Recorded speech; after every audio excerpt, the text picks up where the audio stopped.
time my old man wanted sex, my mother showed him my picture.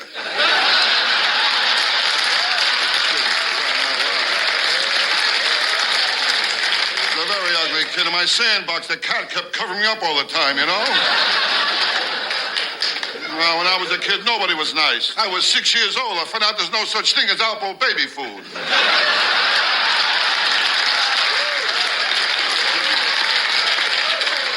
I mean, nobody was nice. My mother never breastfed me. She told me she liked me as a friend. I mean, I had her rough. Well, I told my old man I'm sick and tired of running around in circles. He got mad. He nailed down my other foot.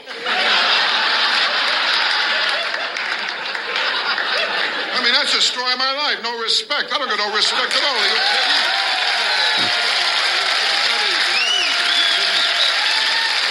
No respect at all. Well, when I was born, the doctor told my mother I did all I could, but he pulled through anyway, you know?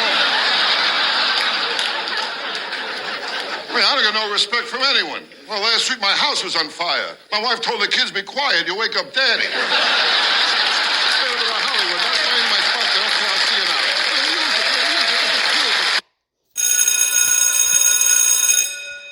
Good morning. It's Tuesday, May the 23rd, and this is The True Conservative. Welcome to all the butchers, bakers, and candlestick makers out there. I'm Ron, your host, and the only true conservative in the United States today. So today, after the Serenity Prayer and the Star-Spangled Banner, we will have Mind Your Own Business, Stuart Varney, My Take, No Free Lunch, The Rape of the Mind, and The View versus the Five. You decide. All that and more when I get back.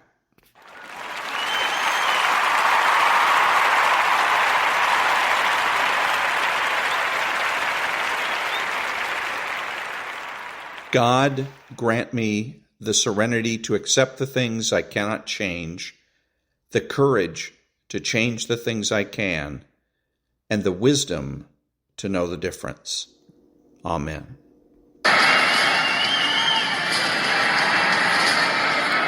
Ladies and gentlemen, please remain standing and remove your hats for the national anthem of the United States of America.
Thank you. And now, there's no free lunch.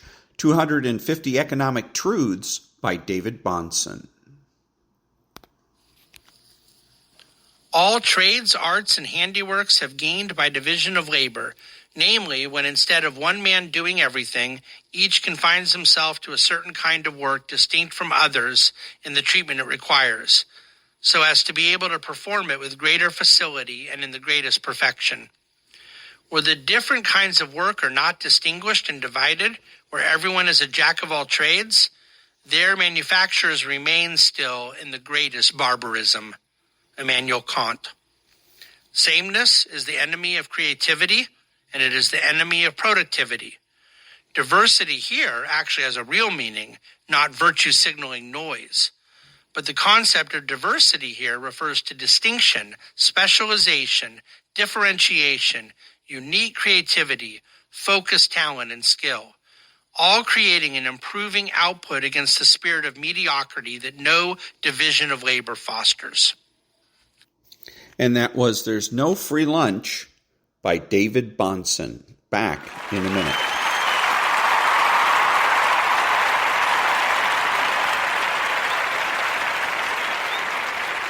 Thank you. Who is the true conservative? He is the person that understands that conservatism is not just about politics, but culture as well. He is not selfish, but minds his own business. He acts like an adult. He is patriotic and uses common sense. He expresses what he knows and does so with absolute certainty. He makes judgments, refuses to speculate, speaks clearly and definitively, and is not afraid to say no. He's open-minded, asking why rather than why not. He is consistent, credible, and influential, not ashamed of his existence, unafraid to learn or correct his mistakes. He's a normal American, and he is better than the socialist. He's a better friend, father, brother, family member, and a better person, period. You have to know that. If you don't know with every fiber of your being that being a true conservative is best, then you're wasting your time. Back in a minute.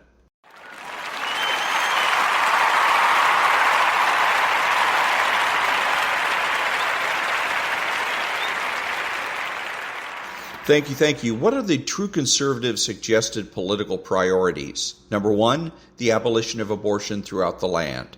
Number 2, make nuclear, chemical, and biological weapons obsolete.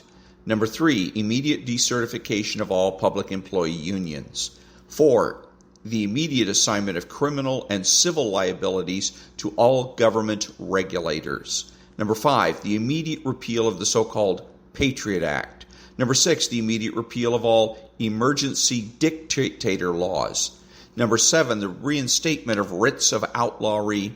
8, government-sponsored recalls, ballot initiatives, and referendums. 9, a flexible minimum wage. 10, means-tested health care. 11, the immediate and permanent prohibition of investment banking by any office holder. Back in a minute.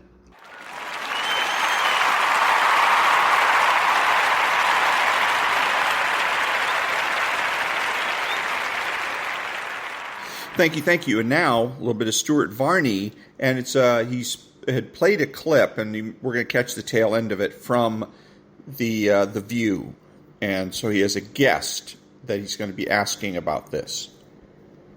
Ignoring, again, the fact that he is the exception and not the rule. And until he is the rule, then he can stop talking about systemic racism. Clarence Thomas syndrome. But I do think that David Webb is with us. He's holding his head in his hands after that little excerpt right there. Look, Tim Scott's celebrating how successful he's been in America. The women on The View don't see it like that at all. How do you see it? So there you go. It's not about how you see it. When he goes ahead and says, how they don't see it this way, how do you see it? He is conceding that there's no such thing as truth. There's no such thing as right and wrong, that everything is a matter of opinion, that all opinions are equal except as to popularity. And he's wrong. What he should have said is, are they right or wrong about, and this is all about Mr. Scott, Senator Scott, who announced his candidacy for President of the United States yesterday. That's what this is all about. But what Mr. Varney should have asked is, was the women on The View right or wrong in what they said? Not what did they think? What do you think? Are they right or are they wrong? That's what he should have said. Back in a minute.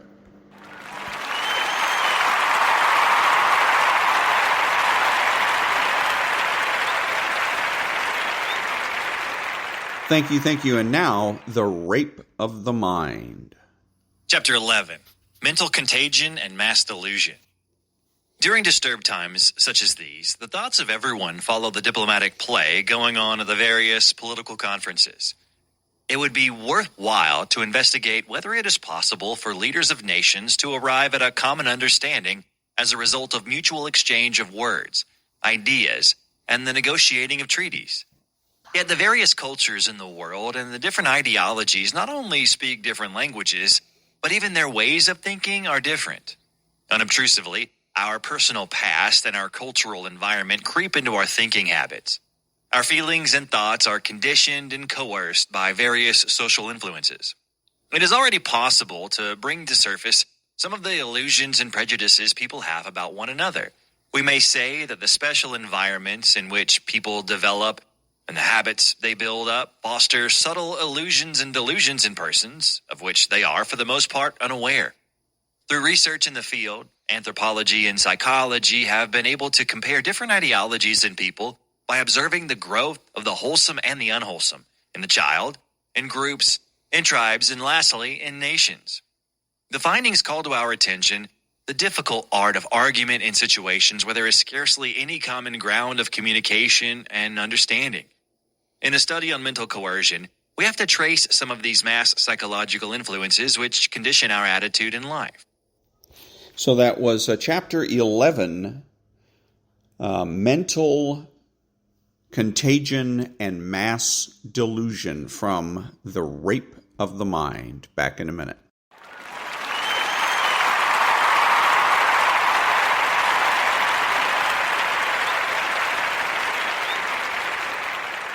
Thank you. And now, Stuart Varney with what he calls My Take.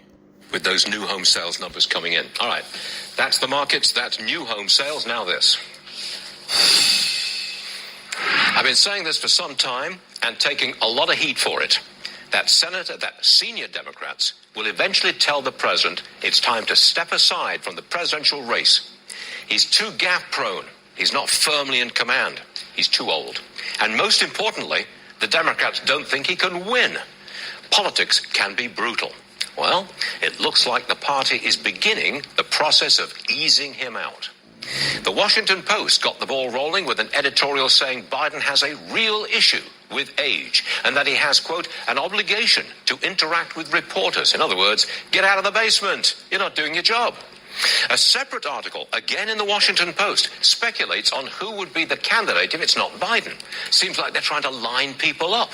And now, here comes Hillary. She told a Financial Times conference that Biden's age is an issue and people have every right to consider it. Isn't that a dog whistle? The underlying message being, he's too old.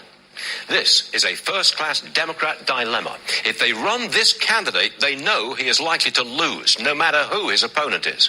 If they haven't moved him aside by the end of this year, there's little time for a replacement to mount a serious presidential campaign.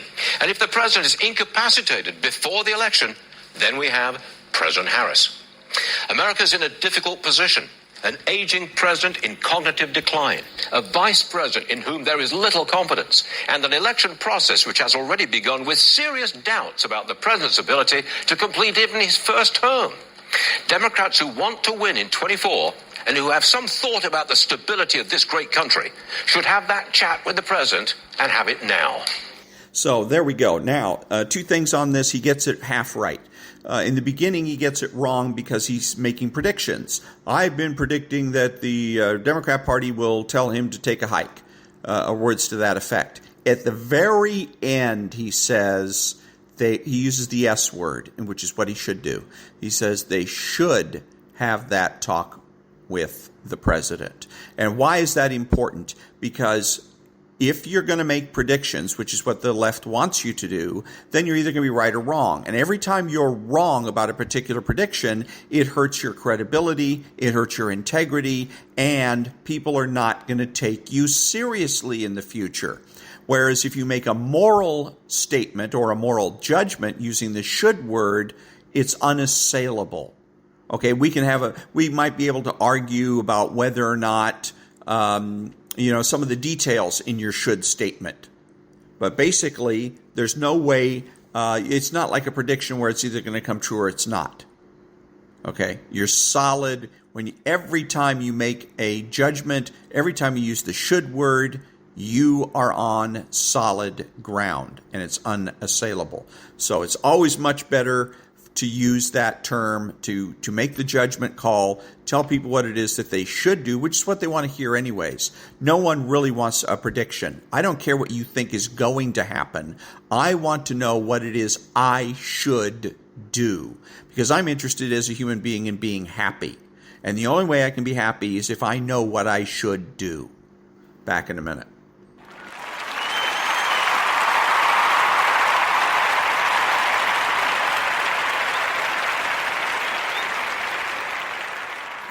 Thank you. So listening to Hugh Hewitt, there's a controversy that's brewing about the Dodgers and a gay pride night. It's like LGBTQ plus night, but I'm just, for the shorthand, I'm going to call it gay pride night. And so then there was people that were invited to this by the Dodgers that are called the Sisters of something or other, but it's women or men dressed up as women, actually dressed up as nuns, and basically mocking Catholicism, mocking the sisters, mocking religion in general. So Catholics objected. The Dodgers then withdrew the invitation for these individuals. The individuals concerned raised a stink, and now the Dodgers have relented and decided they can come back. A couple of things on this. First of all, the Dodgers are stuck. Once you've gone ahead and created Gay Pride Night, you have to include everybody. Okay? Theoretically, if somebody wants to show up in leather with their crotch exposed, the Dodgers are just going to have to go along with it. Okay? As long as they can call themselves part of the gay community, the Dodgers have to go along with it because they've set the precedent by creating a Gay Pride Night. So it's called foundation. The left uses foundation. They'll start by getting their nose under the tent, and then pretty soon you're up to where we are now. Who knows what's next? I don't know. The other thing is that Hugh Hewitt is trying to create some sort of a movement by slyly advocating that people maybe not buy Dodger merchandise. He says that there's Catholics throughout the Dodger organization that are silent and therefore betraying their faith. And so anyways, maybe you shouldn't buy Dodger merchandise and da-da-da-da-da-da. Let's be clear about what is truly conservative. What's truly conservative here is that you do what's best for you and yours. You mind your own business. There's no such thing as movement conservatism. Okay? It's a contradiction in terms. So what that means here is, again, motive. If you decide that you're not going to go to Dodger games, if you decide that you don't want to buy Dodger merchandise, and you just make that decision because you just can't stand the idea, this whole Gay Pride Night idea, that's conservative. As long as it's about you and yours, and you're minding your own business, and then that's fine. That's truly conservative. If, however, you decide that you're going to show the Dodgers, you're going to try to create or be part of some kind of a movement to teach the Dodger organization a lesson, you're not conservative. You're socialist. Okay? That's where it's at. Mind your own business. And again, if this offends you and you cannot stand the idea of being a Dodger fan anymore, great. That's conservative. If, on the other hand, it doesn't bother you, who cares? It's one night, and some of these people, you may think some of these people are entertaining anyways. You can still be conservative. You don't have to be part of a movement. As a matter of fact, again, if you are trying to be part of a movement, you're not conservative to begin with. So to kind of wrap it up, number one is you've got to watch the foundations. What you concede today may come back to bite you in the ass tomorrow. Secondly is, if you want to be a true conservative, mind your own business. Back in a minute.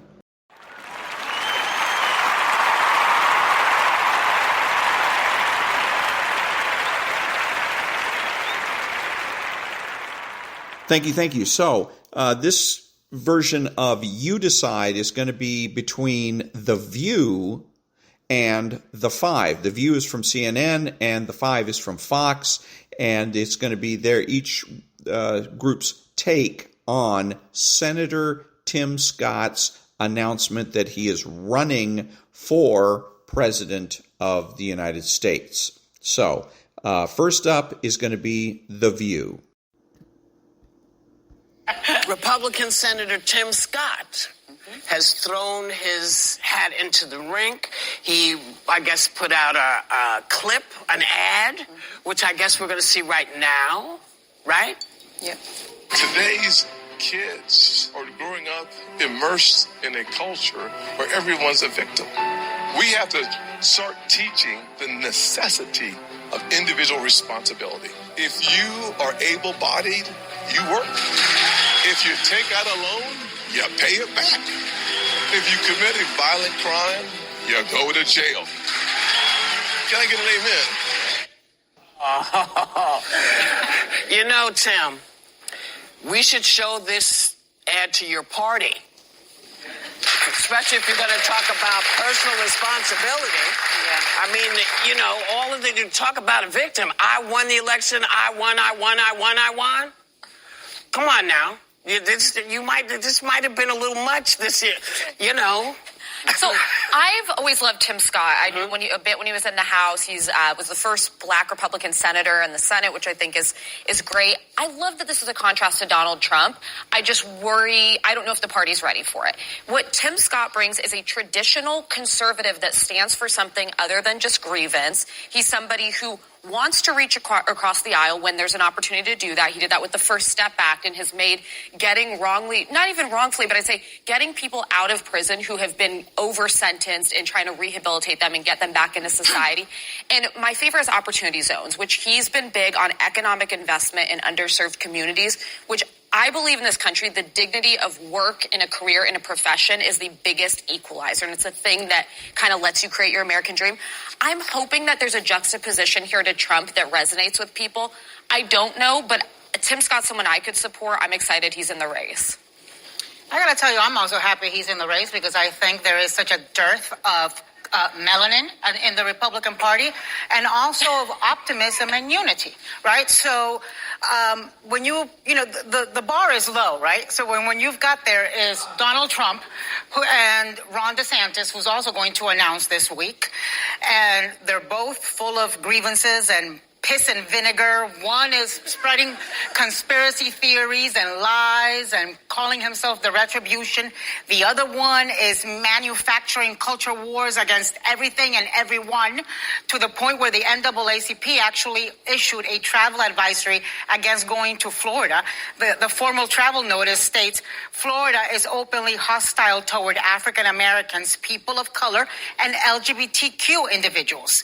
Before traveling to Florida, please understand that the state of Florida devalues and marginalizes the contributions of and the challenges faced by African Americans. So I really welcome somebody that speaks like Tim Scott, looks like Tim Scott, has lived the life of Tim Scott, to be on that stage with a different message, even if I disagree vehemently. Yeah. At least he's not a jerk or a madman. That's where my bar is. Well, yeah. And when seeing that he threw his hat in there, I was also noticing that for the Republican Party, who is very rarely diverse, you've got the Vivek Ramaswamy, an Indian American man of Hindu faith, an Indian American woman, Nikki Haley. You've got two black men, I think Larry Elder. An orange guy. And well, like I said, representation matters, Anna.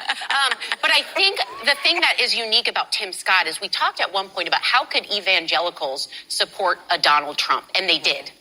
When you put them in the same pool and you take a real evangelical man, whether you agree with him or not, he could take that vote that really was a big chunk of what Donald Trump got. So I think anytime you're adding kind of a distinct lane that's not Donald Trump, again, the bar is low, I'm all for it. I think it could be good. Well, let me be the curmudgeon, I guess. I don't know who his message is supposed to resonate with, actually. He's talking about victimhood and personal responsibility as if people aren't taking responsibility for their own actions. And it just seems to me that the Republican Party has a real racism problem. I mean, and those aren't my words. Those are the words of Michael Steele. In 2018, he was asked as the former RNC chairperson that was the first black person to hold that position. And he said there's a real problem with racism within the Republican Party. And he should know. And so it seems to me that, at this point, Tim Scott is only polling at 1.8%. Donald Trump is still the front runner at 56.3%.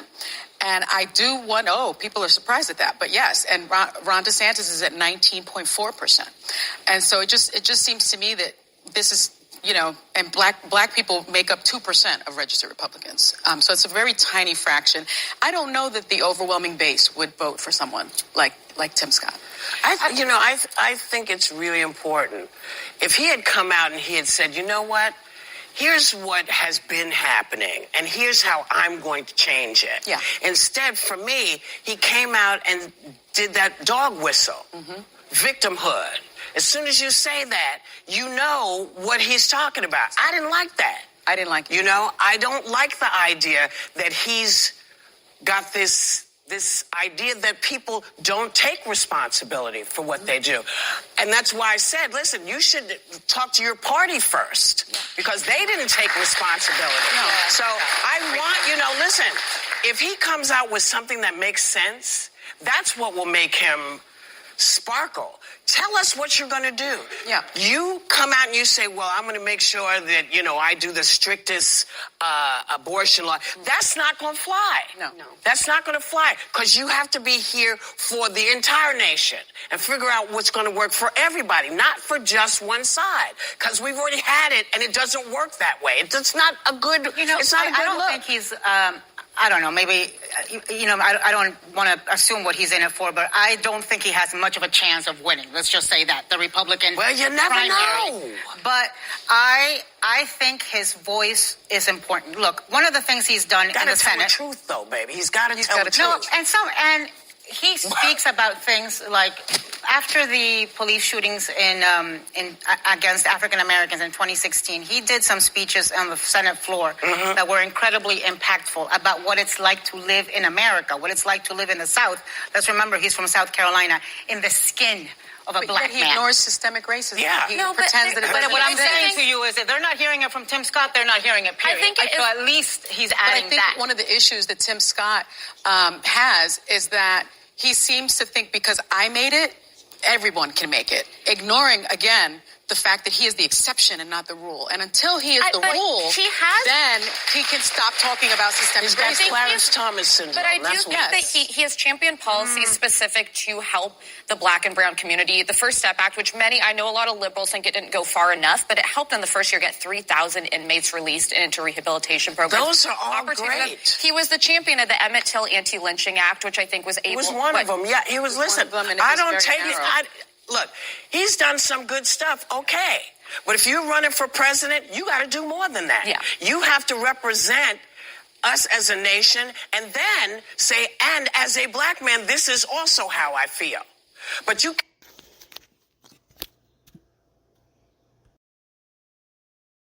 Okay, so that was The View and their ideas about Senator Tim Scott's announcement that he is running for the President of the United States. Now we have the people from The View and their look at this same event.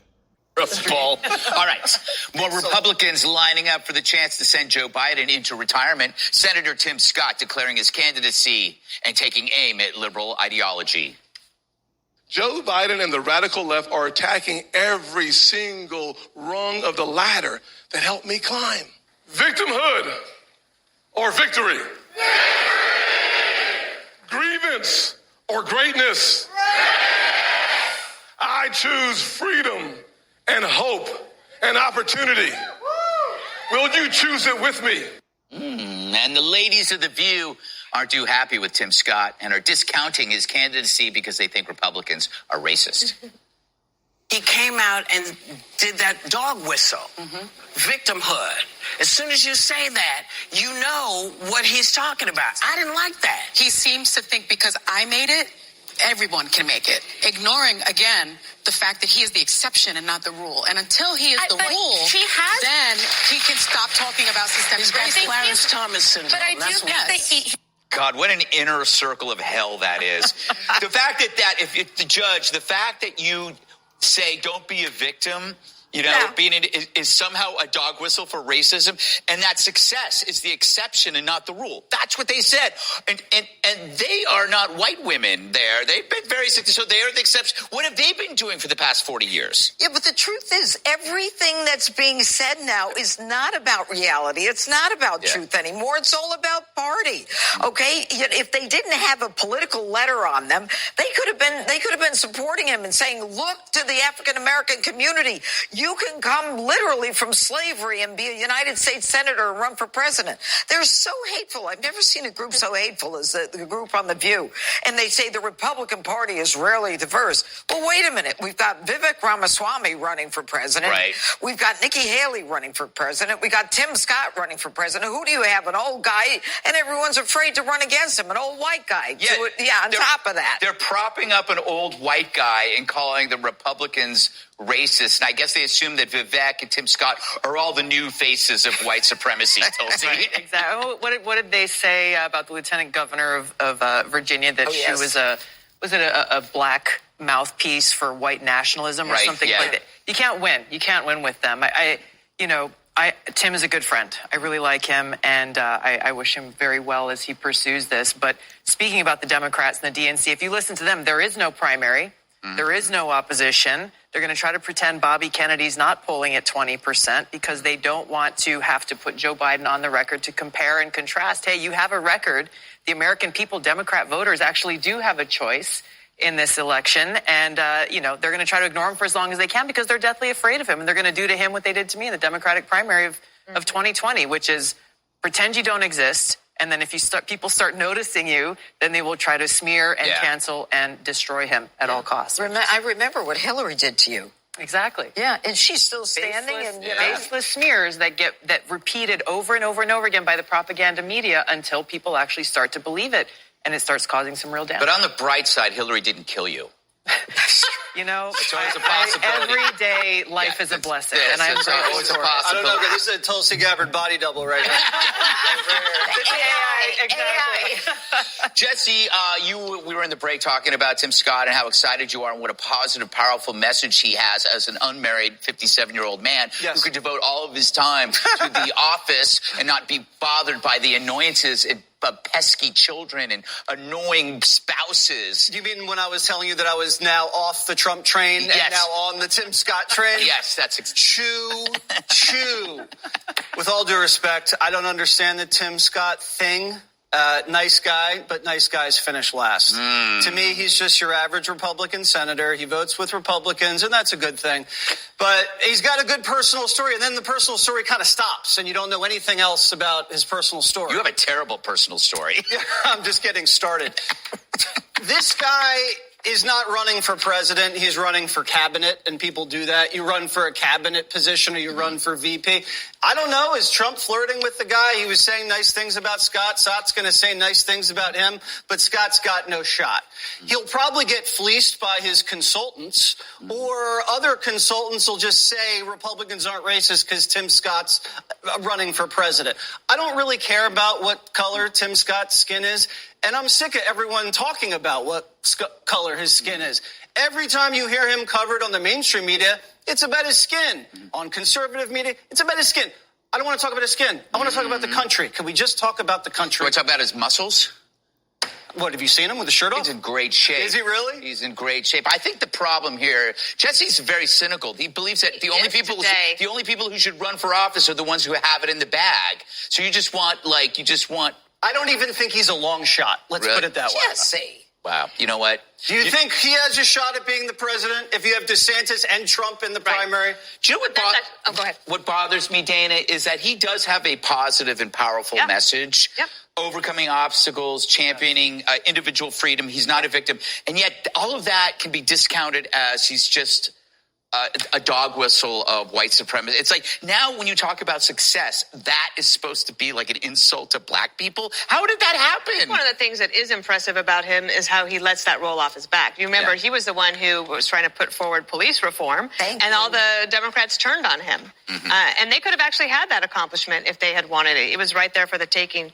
He's well-liked. He's got friends all around the Senate. He's optimistic. He has also helped build the party, not just by being who he is, but putting his money where his mouth is. He has raised a ton of funding for people who are running in Republican races all across the country.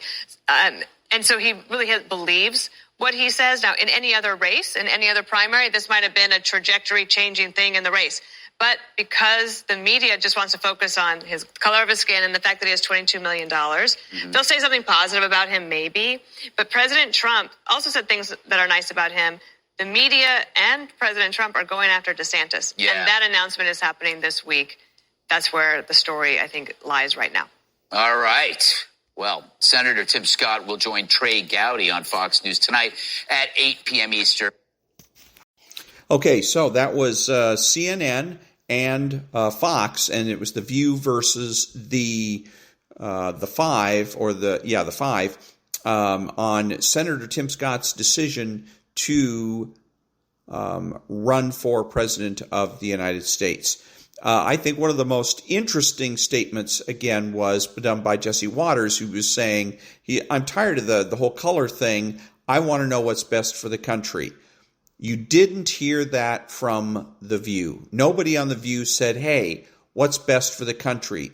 They were still sticking to personality and instead of principle. There's a saying in program, principles before personalities. And The View is taking the opposite end. Seems to be that in CNN that it's always that way. But again, you get to decide. But it seems that The View is putting personalities ahead of principles, whereas with The View, they at least discuss principles. One of them is, why is it that we always need to note somebody's race and how many black people there are in the Republican Party and that kind of thing? So that's what I noticed from these two combatants, if you will, and now you decide. Back in a minute.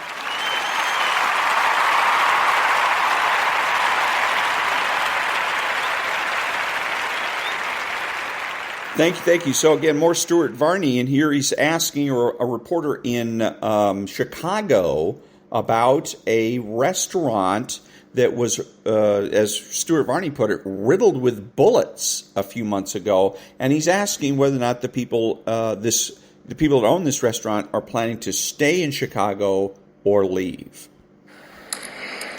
Hey there, Stuart. They're going to stick it out. They say that they are committed to the city of Chicago, but they need changes in order to survive. And to help us understand more of this conversation, we're pleased to welcome.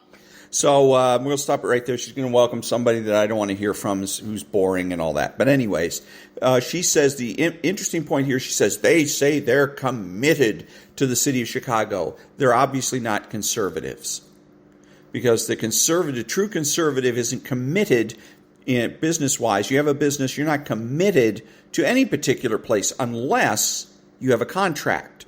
If I have a contract with a particular city, then I'm committed. But absent a contract, I'm not committed. I'm going to go where things are best for me and mine.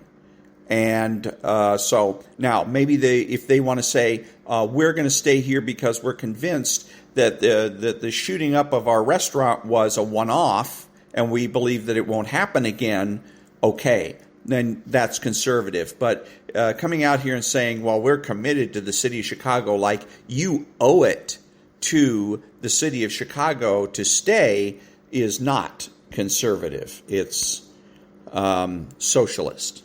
Back in a minute.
This is Ron, your host, the only true conservative in the United States today, bidding adios to all the butchers, bakers, and candlestick makers out there. So I'm reminding you that the left has no authority, no power, and they can't win.